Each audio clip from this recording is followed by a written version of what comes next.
একটা সুন্দর একটা গিফট, ছোট্ট খাট্ট আমার গোপু সোনার জন্য। এই যে এটা কি গিফট, চলো আগে পুচকুটাকে দিই, তারপর আবার দেখাবো।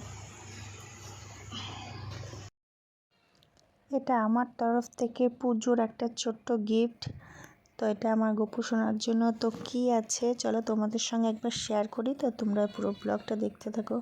হঠাৎ আজকে বাজারে গেছিলাম, বাজারে গিয়ে নাকি মনে হলো একটা সোনার দোকানে গেছিলাম।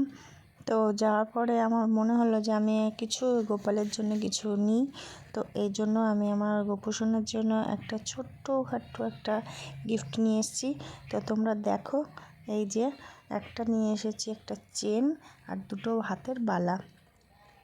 তো আর আস্তে আস্তে সব কিছু আস্তে আস্তে বানিয়ে দেবো, একসঙ্গে তো সব কিছু করা অসম্ভব হয়ে যাবে আমার পক্ষে। তো এই জন্য আমি প্রথমে নিয়ে এসেছি একটা চেন আর হাতের চুড়ি দুটো। তো কেমন হয়েছে অবশ্যই বলবে। তো চলো আগে একটু গোপু সোনাকে পরিয়ে দিই, পরিয়ে দিয়ে দেখি ওর হাতে এগুলো পুরো ঠিক হয় কি না। তো তোমরা পুরো ব্লগটা দেখতে থাকো। তো চুড়িগুলো এতটাই বড়, তো হচ্ছে হাতের মধ্যে দিয়েছি কিন্তু অনেকটাই বড় দেখতেই পাচ্ছ। তো আমি হচ্ছে সেটাকে আবার ভালো করে ছোট করে দেব। তো এখন একটু পরিয়ে দেখছি, গলার চেনটাও বেশ বড় হয়ে গেছে।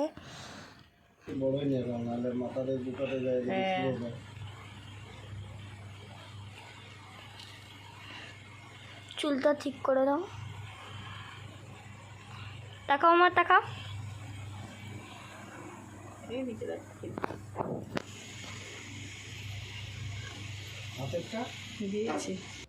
তো গাইস ফাইনালি আমার গোপু সোনাকে চুড়ি আর হাতের গলার চেনটা পরিয়েছি, বললো কেমন লাগছে।